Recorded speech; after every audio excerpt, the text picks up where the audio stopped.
Ray, Fort Lauderdale, Florida, on the Internet. Go.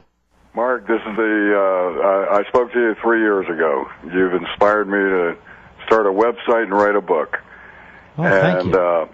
I did an article. It was called Weapon of Mass Economic Destruction Installed on All Vehicles Since 1975. And that was the EPA that made us all put catalytic converters on our cars. Mm-hmm. And the effect of that, basically, the catalytic converter causes more CO2 to go into the atmosphere, and it causes you to burn up to half again as much worth of gas. The other thing that it produces is nitrous oxide. That's a greenhouse gas. It's over 300 times more potent than carbon dioxide. And to produce the catalytic converter, it requires an element called palladium or platinum. The world supply of that is near a city. It's a Russian city called Norilsk. All right, we're running out of time. What's the bottom line? Well, the bottom line is the EPA started this whole thing to make us stop drilling and to use and to burn more fuel.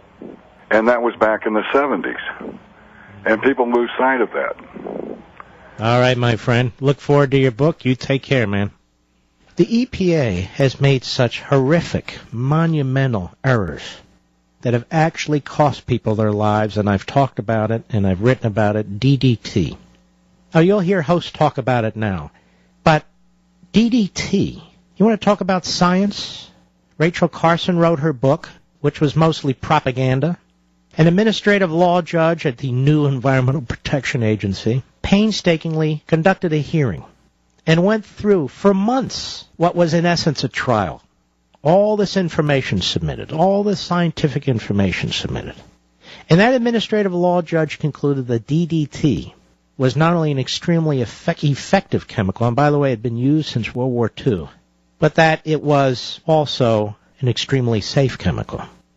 I mean, you don't chug-a-lug it and drink it down like a beer, but used properly, as regulated.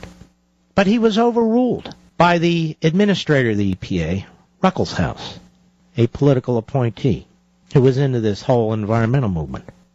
So DDT was banned. Well, that had a ripple effect across the world. Obviously, if the United States isn't going to use DDT, it becomes less cost-effective. You're not going to make a lot of money selling DDT to the poorest countries in the third world to fight malaria delivered by mosquitoes. And as a result of that decision, millions of people lost their lives to malaria, particularly in Africa and Southeast Asia. Millions.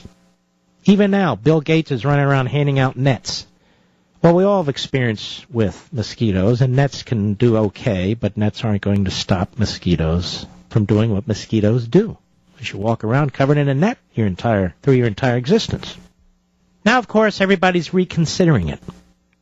Little solace for the people who are dead. Mostly little kids, mostly babies. Oh, the scientists told us DDT is bad. And without it, all those deaths, all those lives, all those poor people. Malaria is a horrible way to die, too. The EPA has done a number of horrific things.